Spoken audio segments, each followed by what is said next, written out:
My name is Jason Madden. Before we start, I'll let you know that we are standing at the corner out front of our current residence at 3840 West School Street. That's apartment 2. That is at the intersection of School Street and Avers in Chicago.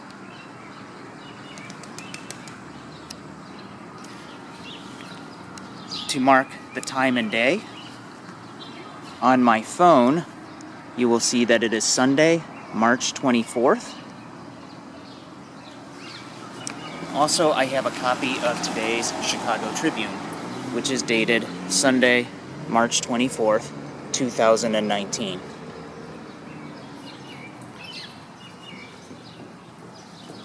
Thank you. We have lived here at 3840 West School Street since March of 2017.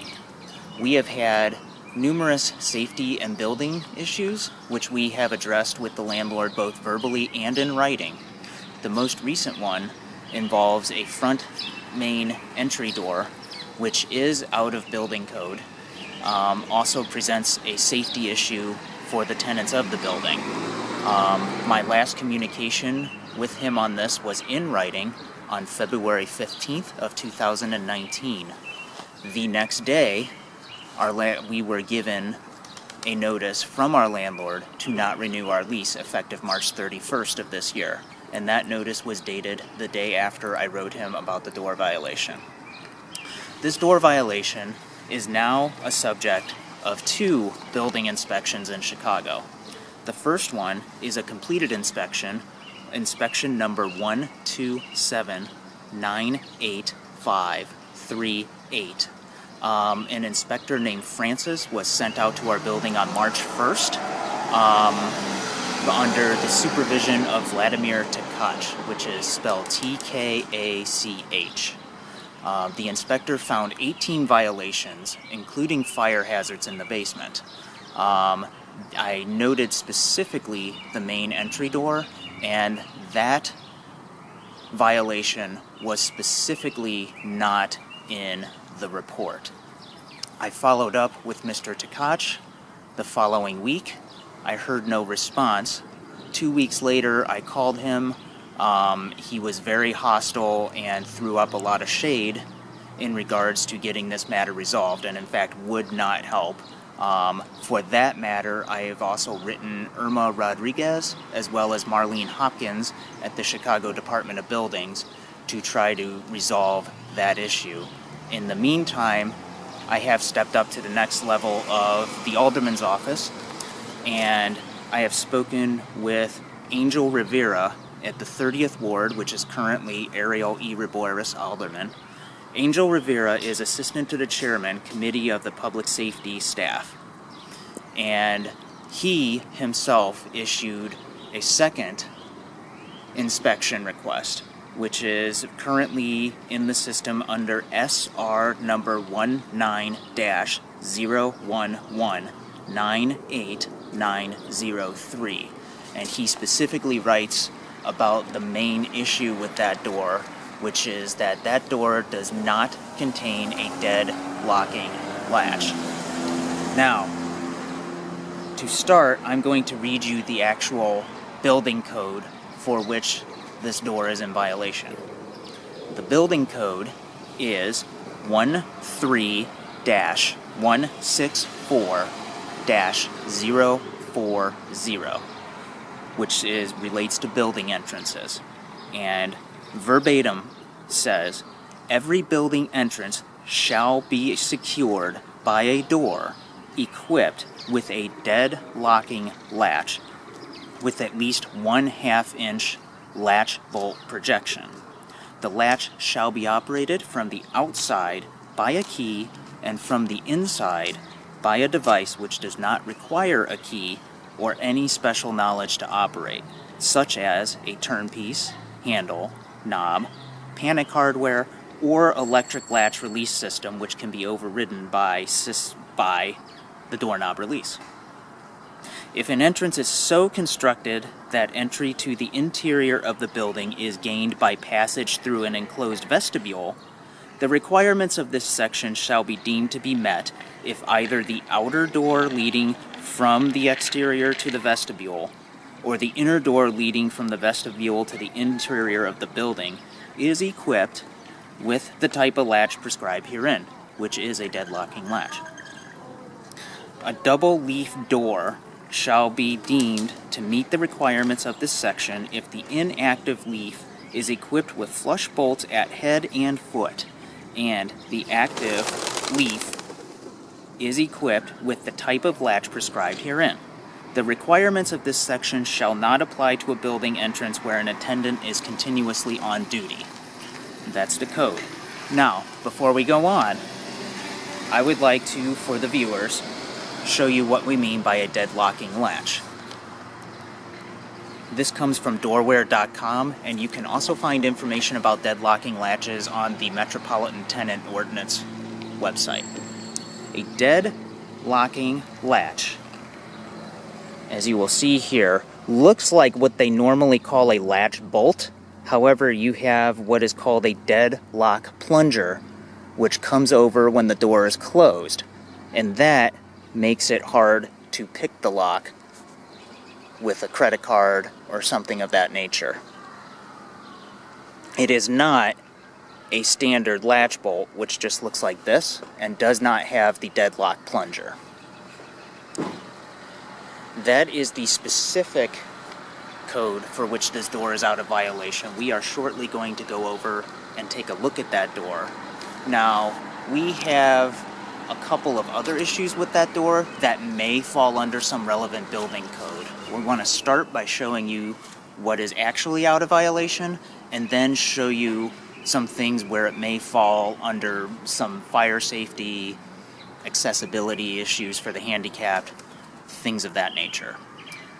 So now, I'm going to very slowly grab the camera from my camera person, and we're going to turn this over. This is my co-tenant and my partner, Rebecca Curlin. Hello. And we are going, as you can see, Rebecca has recently had surgery.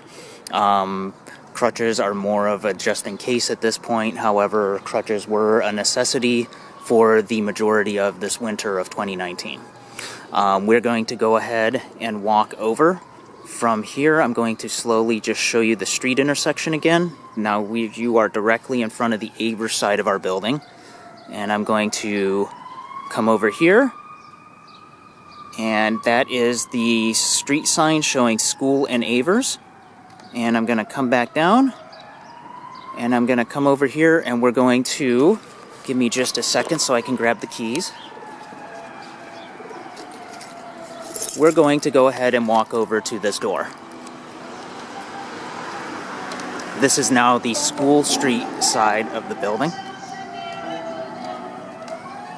You can see that red and white awning over there is our main building entrance with the door in question. And before we show you the door, I am going to show you the address that is labeled on the front of the door. And that will be 3840. And again, this is School Street. You can see, I'm going to stop to show you. And from here,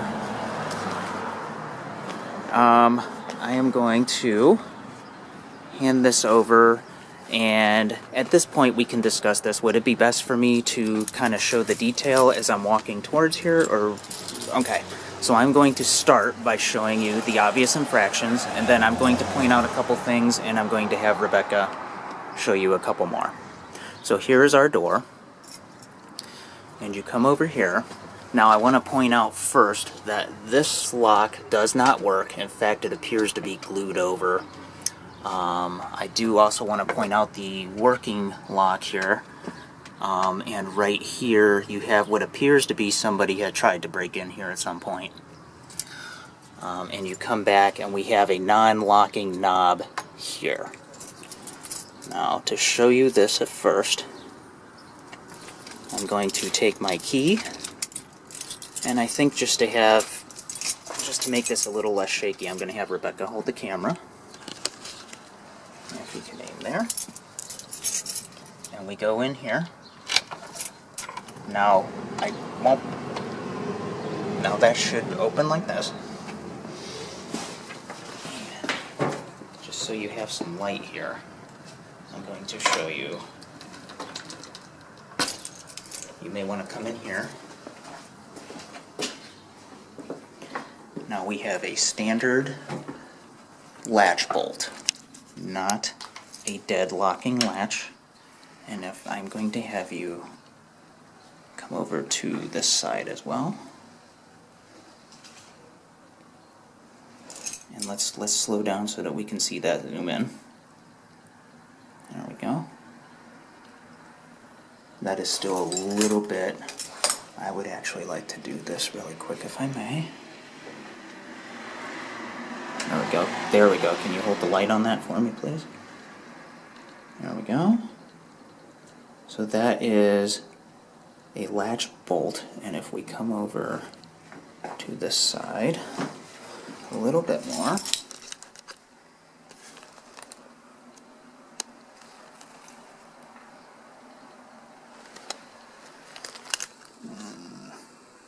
can you bring the light closer, please?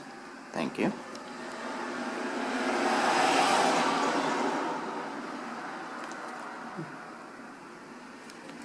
Okay.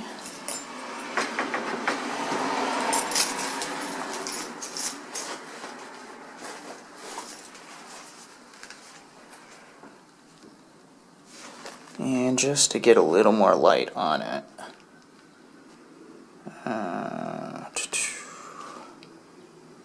there we go. There is what we're looking for right there. Now that is, okay, now let's go around the other side so that we can get that in focus.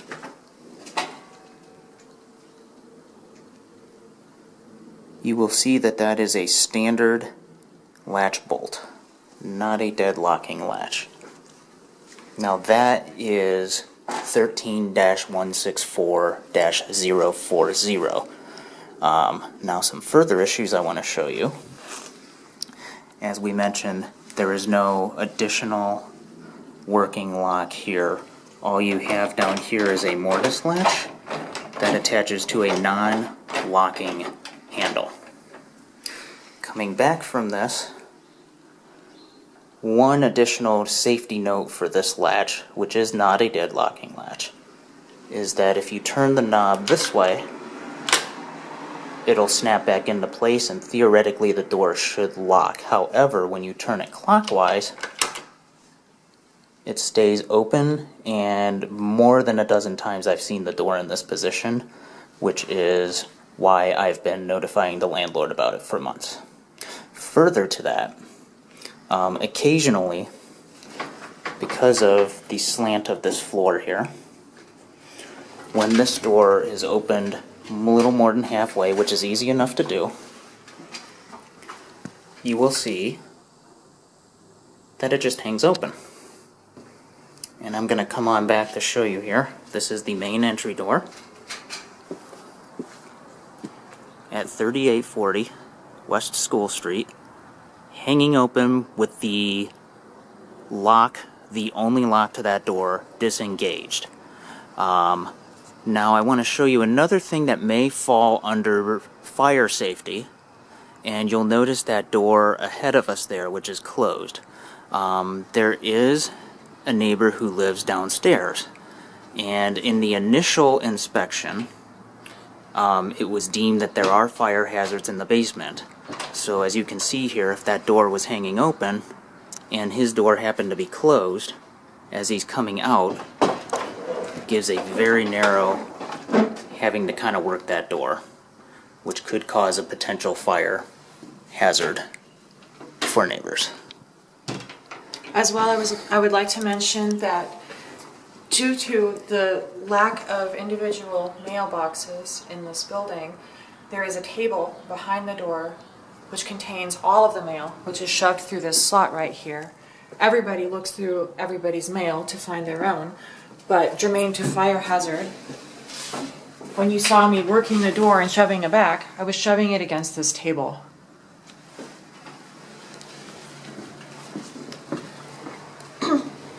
There's one other issue which has to do with fire safety, which really became apparent once I had to go on crutches following my surgery in mid-January, which is that the operation of this door does not allow for immediate exit. It usually requires two hands. If you want the lock to remain enabled at all times, you have to flip the latch one way and with the other hand pull the door open. If you want the latch to be disabled and then be re-enabled, once you exit the door, it's a three-step process which requires reaching back around the door to flip the knot back into place. So at all times, it is at least a two-step process and a two-handed process, and also requires that a person have, nothing else in their hands or nothing impeding, the door swing so that they can easily step back out of the way. What I discovered when I was on crutches is that due to the crutch tips being planted on the foyer so that I would have, leverage to pull the door open, actually I could not effectively get out of the door, and I had to wait for Jay to come and let me out of the lobby of this residence, which is fairly hazardous. And of course, this is all down to the latch and the doorknob themselves, not being a modern appliance and not being something that's designed for easy egress. If you will come around, Jay, if we can get a light shown on this, I'll show the viewer what I mean. Okay.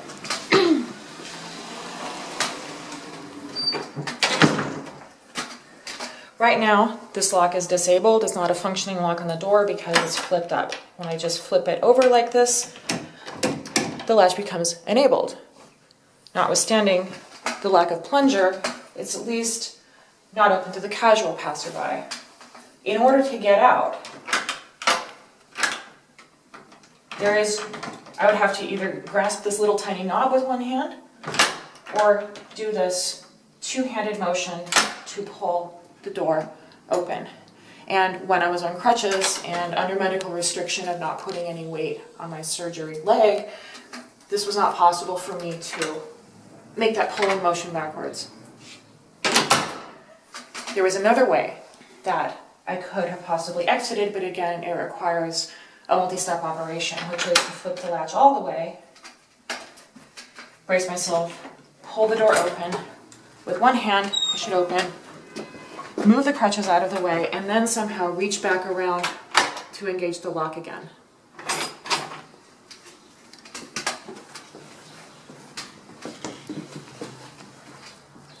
Okay, so to summarize, this door is definitely out of building code. It is not in compliance with building code 13-164-040, and also may present other issues in terms of accessibility and fire safety. And again, this is at 3840 West School Street. And there is a third tenant listed here on the side of the building, just to confirm. Floor 2, floor 1, basement. And that's going to conclude this video.